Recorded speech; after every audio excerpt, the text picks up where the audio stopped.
पूर्ण एपिसोड पाहण्यासाठी डाउनलोड करा सोनी लिव्ह ॲप।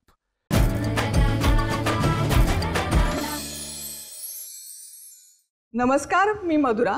आज काय बनवूया या जगातील सर्वात कठीण प्रश्नाचं उत्तर सोपं करायला मी आली आहे। चला तर मग सुरुवात करूया। आज काय बनवूया? आज आपण पूर्ण उपवासाचं जेवण कसं बनवायचं ते बघतोय।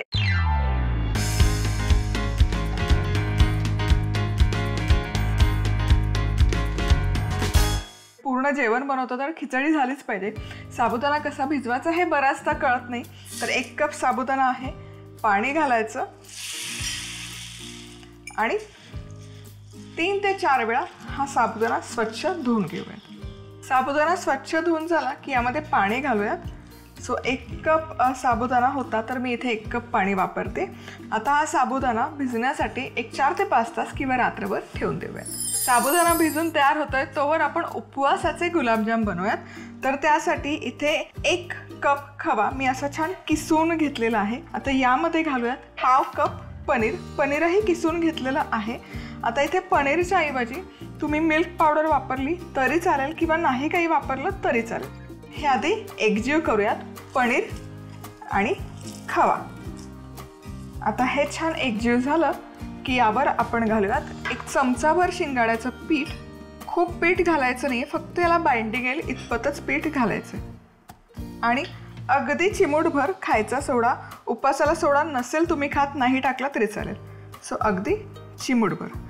आता हे करूयात मिक्स आणि हे छान मळून घेऊयात। हे पीठ जितकं मळून घ्या तितकं गुलाबजाम छान होतील। आता छोटे छोटे पोर्शन्स घेऊन याचे गुलाबजाम मळून घेऊयात। आता आपण पाक तयार करूयात। सो पाक बनवण्यासाठी 1 कप साखर घ्यायची, यामध्ये घालायचे अर्धा कप पाणी आणि अख्खी वेलची आणि हे छान ढवळत शिजवून घेऊया। इथे साखरेचा पाक 5 मिनिट असा छान उकळून घेतलेला आहे। आता याची कन्सिस्टन्सी चेक करूयात। तर हे चेक करण्यासाठी काय करायचं, एक असा ड्रॉप टाकून घ्यायचा एका डिशवर आणि थोडंसं घेऊन स्ट्रेच करायचं। असा फक्त स्ट्रेचेबल इतकाच पाक तयार करायचा। पाक तयार आहे। गुलाबजाम तळण्यासाठी इथे तेलही गरम केलेलं आहे। आता अगदी मंद आचेवर, म्हणजे आधी थोडं 2 ते 3 मिनिट हाय हीटवर तेल गरम करून घ्यायचं, मंद आच करायची आणि मंद आचेवर हे गुलाबजाम टाकायचे तेलामध्ये आणि तळून घ्यायचे। अजिबात हाय हीटवर गुलाबजाम कधीच तळायचे नाही। आणि हे तेलामध्ये टाकले ना की हलकंसं असं रोटेट करत राहायचं। छान असा एकसारखा तांबूस रंग आलेला आहे। आता गुलाबजाम आपण काढूयात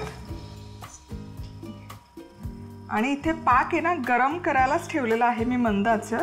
गरम गुलाबजाम कायम गरम पाकात घालायचं, थंड पाकात नाही घालायचं, नाहीतर काय होतं ना, पाक आहे ना गुलाबजाममध्ये आतपर्यंत ॲब्झॉर्ब नाही होत।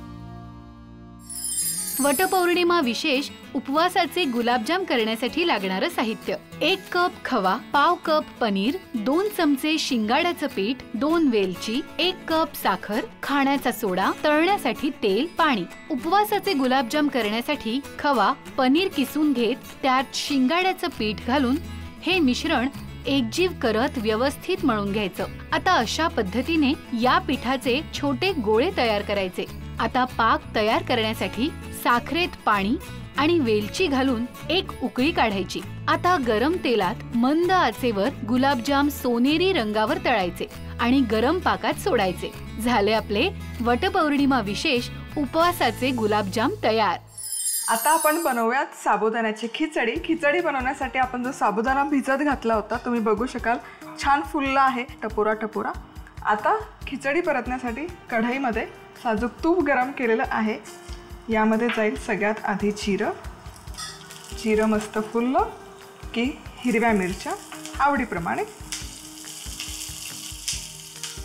आता उकडलेला बटाटा नसेल घालायचा, कच्चा बटाटा पण त्याचे असे पातळ काप करून घातले तरी चालेल। या बटाट्यावर थोडंसं मीठ घालूयात, म्हणजे बटाट्याला चव लागते खिचडीमध्ये। आणि आता घालूयात साबुदाणा, भाजलेला शेंगदाण्याचा कूट, चवीपुरतं मीठ। करूयात मिक्स आणि झाकण न ठेवता ही खिचडी छान अशी परतून घेऊ. आता इथे या ठिकाणी साबुदाणा छानपैकी असा परतून घेतला की असा पांगवून घ्यायचा, स्प्रेड करायचा. शक्यतो पसरट भांडं वापरायचं साबुदाण्याची खिचडी बनवत असताना. झाकण ठेवून अगदी 5 मिनिटं वाफवून घेऊयात. हलकासा साबुदाणा म्हणजे छान फुलतो आणि शिजतो देखील. आता इथे खिचडी मस्तपैकी वाफवून घेतलेली आहे. आता खिचडी पण आपली बनवून तयार आहे. वटपौर्णिमा विशेष साबुदाणा खिचडी करण्यासाठी लागणारं साहित्य: 1 कप साबुदाणा, 2 ते 3 हिरव्या मिरच्या, 1 उकडलेला बटाटा, अर्धा कप शेंगदाण्याचं कूट, 1 चमचा जिरं, साजूक तूप, चवीनुसार मीठ, पाणी.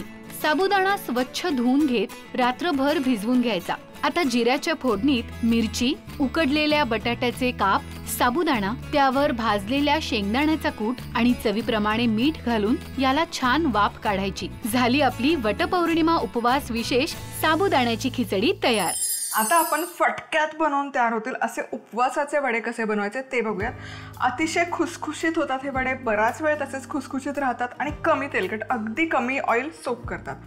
पाव कप साबुदाणा, 1 कप वरई घ्यायची, हिरव्या मिरचीचे तुकडे यामध्येच घालूयात, आलं किसलेलं किंवा तुकडे आणि जिरं. हे सगळं आता एकत्र छान दळून घ्यायचं.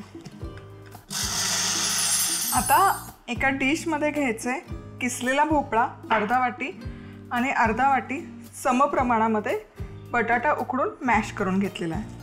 हे छान मिक्स करूयात आणि हे जे पीठ साबुदाणा, वरई आणि मिरची घालून जे आपण दळलं आहे ते यामध्ये घालायचं. एकदम जितकं शक्य आहे तितकं बारीक पीठ दळून घ्यायचं आणि आता यामध्ये घालूयात चवीपुरतं मीठ. पाण्याचा वापर न करता यामध्ये जितकं मॉइश्चर आहे, लाल भोपळा आणि बटाटा, त्यामध्येच हे मिश्रण छान एकजीव करून घेऊयात. चला, हे पीठ छान मळून झालं आहे. तर यात आहे ना मी थोडेसे मिरचीचे तुकडे घालतेच आहे. आता काही नाही, हे वडे घ्यायचे असे आणि हव्या त्या आकारामध्ये तुम्ही थापून घेऊ शकता. कढईत तेल गरम केलेलं आहे. यामध्ये हे वडा सोडूयात आणि मीडियम हीटवर, खूप हाय हीटवर नाही तळायचे, म्हणजे मग आतपर्यंत ते तळले जातात. छान खरपूस होईपर्यंत तळूयात. एक बाजू हलकीशी खरपूस तळून झाली की उलटं व्हायचा वडा, वा, आणि दुसरी बाजू पण छान खरपूस तळून घेऊयात. वडा आता सगळ्या बाजूने मस्त असा खमंग खुसखुशीत तळून झालेला आहे. आता हा काढायचा. लगेच खाणार असाल तर कढईतून ताटामध्ये, थोडा वेळाने खाणार असाल तर ऑफकोर्स जाळीवर काढून ठेवायचं. वटपौर्णिमा विशेष उपवासाचे वडे करण्यासाठी लागणारं साहित्य: पाव कप साबुदाणा, 1 कप वरई, 2 हिरव्या मिरच्यांचे तुकडे, किसलेलं आलं, 1 चमचा जिरं, अर्धा कप लाल भोपळा, अर्धा कप उकडलेला बटाटा, तळण्यासाठी तेल, हिरव्या मिरच्या, चवीनुसार मीठ. साबुदाणा, वरई, मिरचीचे तुकडे, आलं, जिरं एकत्र वाटून घ्यायचं. आता उकडून घेतलेल्या बटाटा आणि लाल भोपळ्यात हे वाटलेलं मिश्रण चवीप्रमाणे मीठ घालत मळून घ्यायचं. आवडीप्रमाणे मिरचीचे तुकडे घालून याचे अशा पद्धतीने वडे तयार करायचे आणि मध्यम आचेवर तळायचे. झाले आपले वटपौर्णिमा विशेष उपवासाचे वडे तयार. आता बनवूयात वरईचा भात आणि आमटी. कढई गरम करायला ठेवली. यामध्ये थोडंसं तूप घालूयात, साजूक तूप. आता यामध्ये घालूयात अर्धा कप वरई आणि वरई हलकीशी भाजून घ्यायची. खूप असा रंग बदलेपर्यंत नाही, हलकीशी तुपावर भाजून घेऊयात. वरई हलकीशी भाजत आली, एक 5 ते 6 मिनिटं भाजत आली की यामध्ये घालूयात पाणी. गरम वरई आहे, त्यामध्ये 1.5 कप गरम पाणी घालायचं. थंड पाण्याचा वापर करायचा नाही, म्हणजे वरई छान फुलते आणि शिजते देखील. अर्धा कप वरई, 1.5 कप पाणी, चवीपुरतं मीठ. ढवळूयात हे व्यवस्थित. आता याला छान उकळी आलेली आहे. गॅस अगदी मंद आचेवर करून घ्यायचा आणि हा भात शिजण्यासाठी ठेवून देऊया. भात शिजतोय तोवर आमटीची तयारी करूयात. 1 कप भाजलेले शेंगदाणे मी इथे घेते, हिरव्या मिरच्या, पूर्ण एपिसोड पाहण्यासाठी डाउनलोड करा सोनी लिव्ह ॲप.